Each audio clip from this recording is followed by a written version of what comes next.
Bom dia, meus queridos, tudo bem? Na aula de hoje vamos estudar o final do período republicano de Roma, onde nós vimos nas duas últimas aulas que uma grave crise estava ocorrendo e que era necessário alguma coisa para salvar mesmo esse sistema político, né? Essa crise era muito ampliada pelas ações da plebe. Na primeira aula eu foquei muito na plebe mais rica, que lutava por participação política. Na segunda aula eu foquei nas classes inferiores, né? a plebe média e pobre e os escravos. Tudo bem?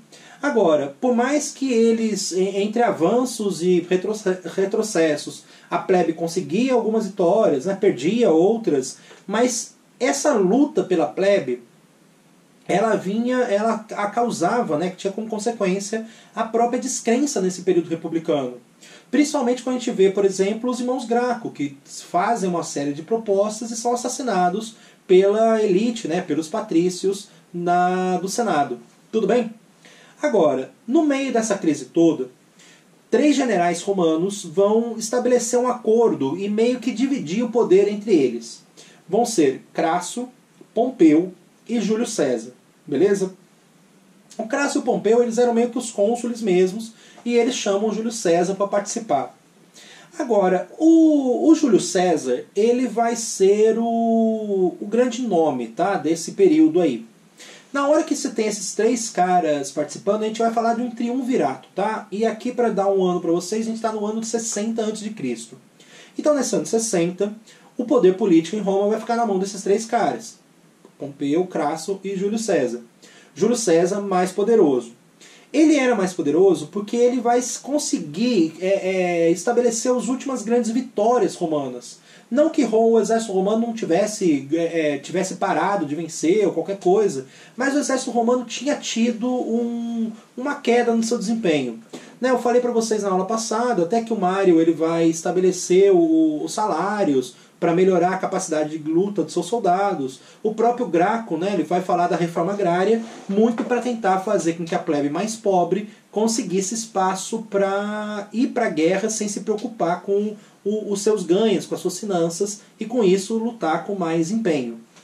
Então, assim, as legiões elas tinham tido, de certa maneira, uma queda na sua capacidade de conseguir vitórias. Quando chega o Júlio César, isso muda completamente. O Júlio César ele vai participar ativamente da conquista do Egito, que assim, as legiões já tinham ido lá, mas aqui de novo, né, o Júlio César que vai garantir esse domínio, propriamente dito, ele vai garantir o domínio da região da Espanha, mas o ponto principal, aquele que vai deixar o Júlio César super, ultra, mega, hiper, blaster popular, que é a conquista da Gália, que hoje a gente chama de França, beleza? Aliás, se o pessoal quiser uma indicação aí de quadrinhos, lê Asterix, né? O Asterix, ele é um gaulês que ele está lá defendendo a tribo dele, junto com seus amigos, do domínio romano, né? Quem lê aí Asterix vai ver disso, os romanos atacando e os gauleses defendendo. Sempre foi muito complicado para os romanos essa região. Quando chega o Júlio César garante uma vitória e assim, ele vai ali ser basicamente visto como um escolhido de Deus, um filho dos deuses. A popularidade de Júlio César, depois da conquista da Gália, ela vai ser extremamente significativa.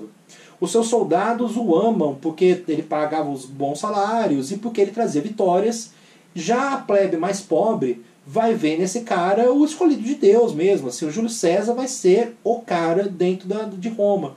Não é à toa que provavelmente dentro de todas as figuras históricas da civilização romana, aquele que vai mais ter destaque, aquele que vai ser mais conhecido, vai ser o Júlio César, no caso.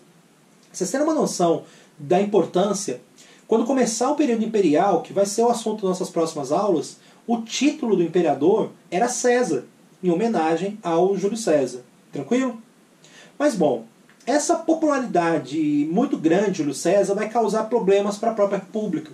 Isso porque os triúnvaros, né, os 3 caras que estão aí no poder, eles vão começar a temer essa popularidade de César. O Crasso ele era até mais próximo do Júlio César, mas ele acaba morrendo. E o Pompeu ele era mais distante. E o Pompeu ele estava muito mais ligado a essa questão política mesmo da cidade. Ele estava participando, ele tinha uma ligação muito maior com o Senado do que o próprio Júlio César, que era um plebeu, era um general, né? Ele tinha essas ligações com a plebe pobre. Então, assim, o Júlio César era meio que mal visto pelo Senado, no sentido de que ele era um cara que, vamos dizer assim, que os patrícios eles eram muito... eles tinham toda uma pompa de, olha, a gente nunca trabalhou, a gente somos descendentes dos criadores da cidade. E o Júlio César não era um desses caras. O Júlio César era um cara que trabalhou para chegar, para ter o poder que tinha. Ele era de origem plebeia. Então você tem toda essa crítica, né, essa discriminação, né, contra o Júlio César. O Pompeu, então, ele vai se juntar ao Senado. O Senado e o Pompeu vão se fechar dentro dessa ideia de que, olha, a gente não pode deixar esse cara voltar para Roma. Ele é popular demais, esse cara vai chegar e já vai ser o grande governante. Beleza? Só que o Júlio César, ele depois de conquistar a Gália, ele ganha meio que o comando da região por uns tempos. E quando acaba esse comando, ele é convidado a voltar para a cidade de Roma e participar das eleições e tentar concorrer para ser um cônsul. Só que ele percebe que ali tinha muita coisa que podia dar errada para ele. O Senado já tinha matado os irmãos Graco, então assim, né, aqui tipo 100 anos quase atrás, né, 70 anos atrás. Então ele sabia que voltar para Roma era sair do seu território, do comando das suas tropas, aonde ele era o cara, para passar para jogar no terreno inimigo, né, das disputas, das intrigas políticas, coisa que o Júlio César não era muito bom. Então o Júlio César está meio que temendo esse retorno para Roma, ele acha que pode acontecer alguma coisa. E ali tem até um fator que é significativo contra ele. Roma proibia que os generais entrassem na cidade de Roma junto com seus soldados. Até, por exemplo, quando Roma conquistava alguma região, o general era chamado para ser celebrado. Os exércitos, as legiões desses caras, elas até poderiam entrar, mas desarmadas. Nunca o exército romano podia entrar em Roma como exército romano, no final das contas. Então, basicamente, o Júlio César sabe que voltar para Roma era entrar no campo inimigo e era abrir mão do seu comando militar. E aí o Júlio César vai temer o seu futuro, não só político, até a sua vida, tá, gente? Lembrando, o Senado matou os irmãos Graco. Então, assim, esse cara que é muito popular, principalmente com as classes mais baixas, vai estar correndo um certo risco de vida.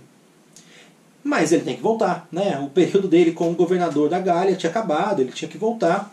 E aí ele vai tomar uma decisão. Ao invés de cumprir as leis romanas e não chegar em Roma com seu exército, ele decide fazer com que seu exército entrasse com ele. Tem até a história ali de quando ele vai cruzar o rio Rubicão, que era o limite que ele poderia, o limite mesmo, né? Que ele poderia chegar com seus soldados. Ele, quando chega, ele manda os soldados avançarem, atravessarem o rio Rubicão. Dizem até que tem uma frase clássica, né, que a sorte esteja lançada, né, a sorte está lançada, no sentido que aquilo era o próprio golpe, né, ele rompeu com a lei romana, poderia dar super errado, poderia todas as legiões romanas lutar contra ele sai derrotado, né, poderia dar certo, como spoiler, deu. Mas então ali, né, a sorte está lançada, ele fez a aposta dele, no final das contas acabou dando certo, mas assim, ali naquele instante ele ainda não sabia.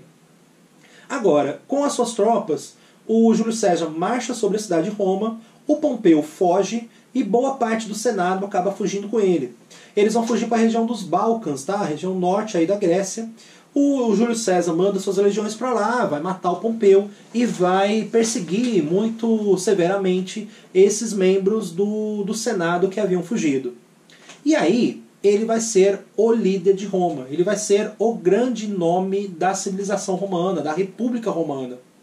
Ao ponto de literalmente a gente poder falar que nesse instante ele vai exercer uma ditadura sobre Roma.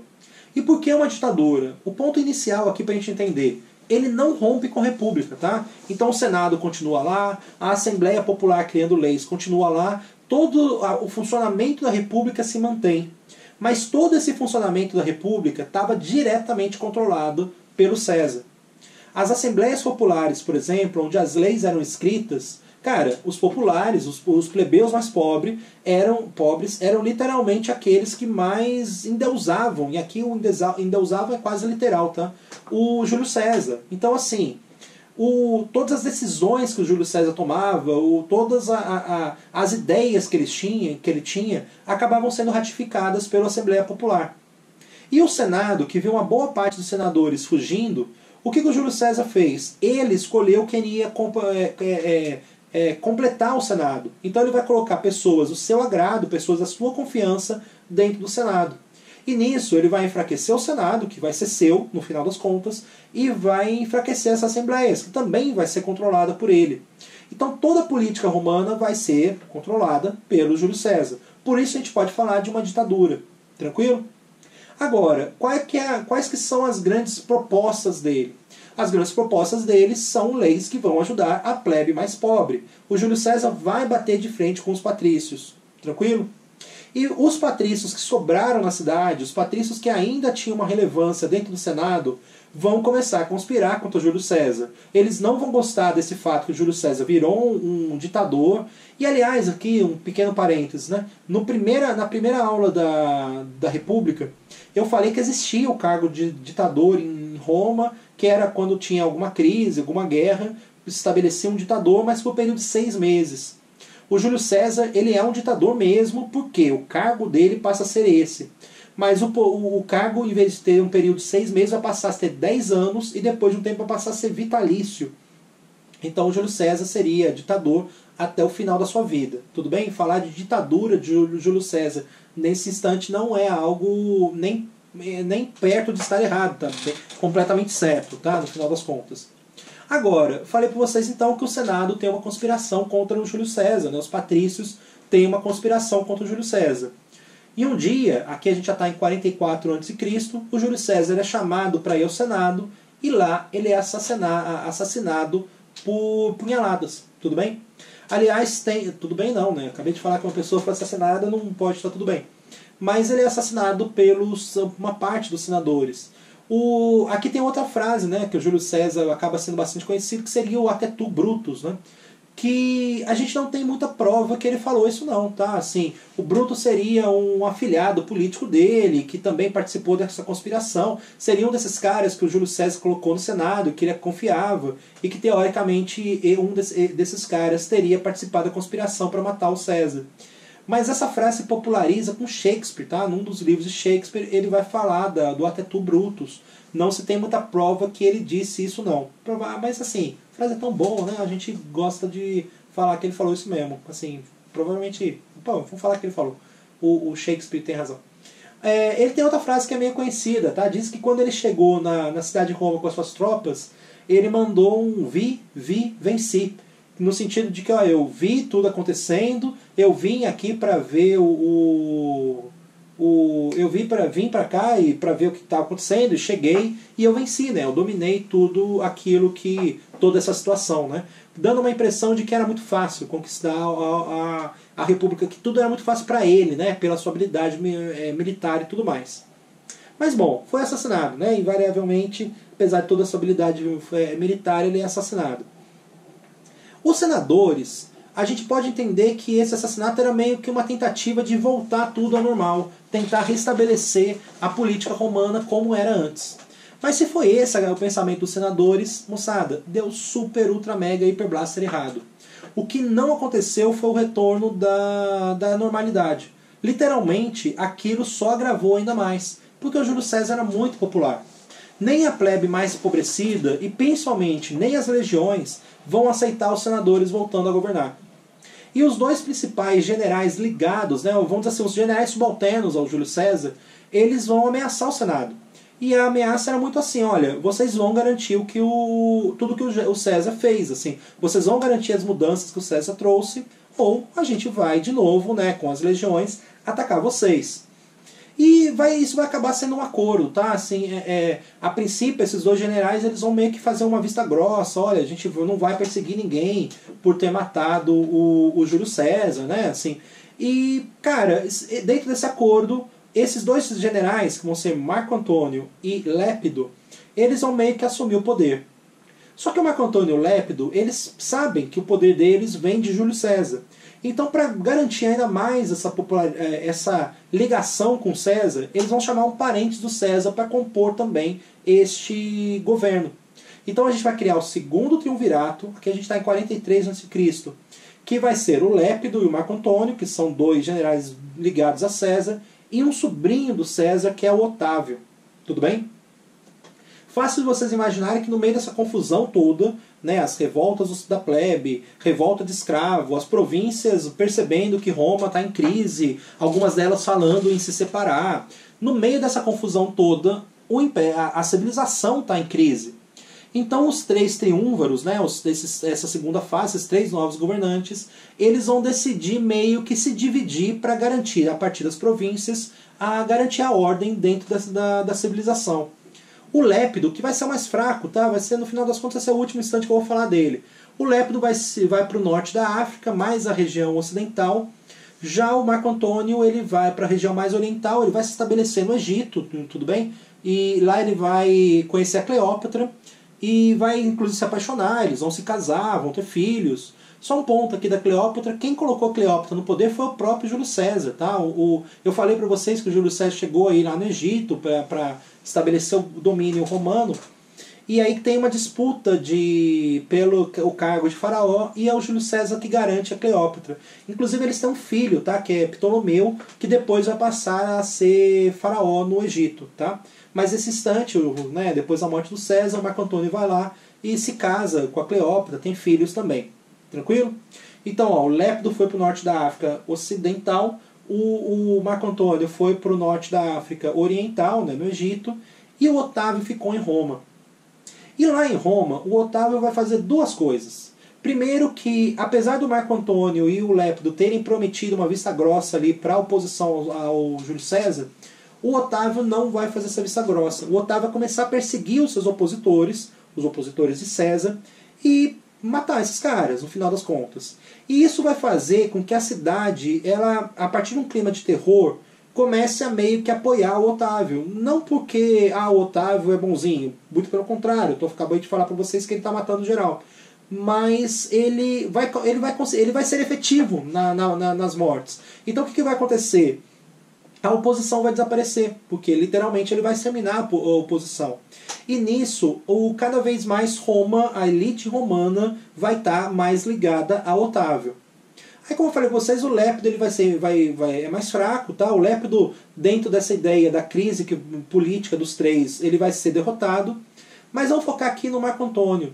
O Marco Antônio, no instante que ele casa com a Cleópatra, eles vão ter filhos. E o Otávio vai começar a falar que ele ofereceu a civilização romana, a República Romana, para os filhos dele e da Cleópatra. E se tem uma coisa que os romanos era muito prepotentes, e achar que nós romanos, nós somos a própria civilização, nós somos o auge da humanidade, e todos aqueles que nós conquistamos seriam os inferiores. E é muito nessa perspectiva de que, olha, o Marco Antônio agora virou um egípcio, porque ele se casou com a Cleópatra, porque ele tem filhos que nasceram no Egito, é que o Otávio vai começar a dizer que, olha, esse cara é um traidor, esse cara está prometendo a civilização romana para o Egito. Daqui a pouco, se a gente deixar esse cara no poder, Roma vai ser governada por egípcios. E o Otávio vai começar essas intrigas, vai começar essas fofocas, né, vamos dizer assim, vai começar essa pequena política aí e vai garantindo cada vez mais um poder a ele. Ao ponto de, literalmente, o próprio Senado, os próprios patrícios, apoiarem uma campanha militar de Roma contra o Marco Antônio, contra o Egito. O Otávio vai comandar essa campanha, né, ele vai ter generais de grande destaque, e ele vai sair vitorioso. Ele vai não só vencer as tropas do Egito, vencer as legiões de Marco Antônio, o Marco Antônio vai ser morto nessa guerra, a Cleópatra suicida, e o Otávio vai se estabelecer como o único governante. Assim como foi com César. Só que a diferença do Otávio para o César é que quando César virou esse ditador, ele manteve a república. O Otávio não. O Otávio, quando ele vence a sua disputa ali, no seu triunvirato, ele vai literalmente voltar para a cidade e falar o seguinte: olha, acabou a república e agora é um império. O Otávio, ele não vai se denominar um ditador romano, como César fez. Ele vai se denominar um imperador romano. E ele vai inclusive usar todo o fato de que ele era ligado ao César, então o título que ele vai se dar é de César. Ele vai usar o fato de que o César era visto como escolhido de Deus, ele vai dizer que ele também era, e aí ele vai colocar no seu nome Augusto, que seria o escolhido, né, em latim significaria exatamente isso, o escolhido de Deus. Ele vai passar a ser chamado de Otávio Augusto. E ele vai fazer tudo isso para garantir que as pessoas o comparassem a César, a popularidade do César passasse para ele, mas ele vai fazer tudo isso para garantir que ele mande sozinho. Então, aonde o César... A gente não pode falar que ele falhou, né? Foi a decisão que ele tomou e ele tentou manter a república. Aonde o César tentou manter a república, e aqui eu consegui criar uma frase sem falar falhou, o Otávio dá um passo além. O Otávio rompe com a república, cria um império e começa uma nova fase na política romana, que é o que a gente vai ver na próxima aula. Tranquilo? Bom, qualquer dúvida aí, manda os sinais de fumaça virtuais, são sempre as ordens. Abração para vocês todos e até a próxima.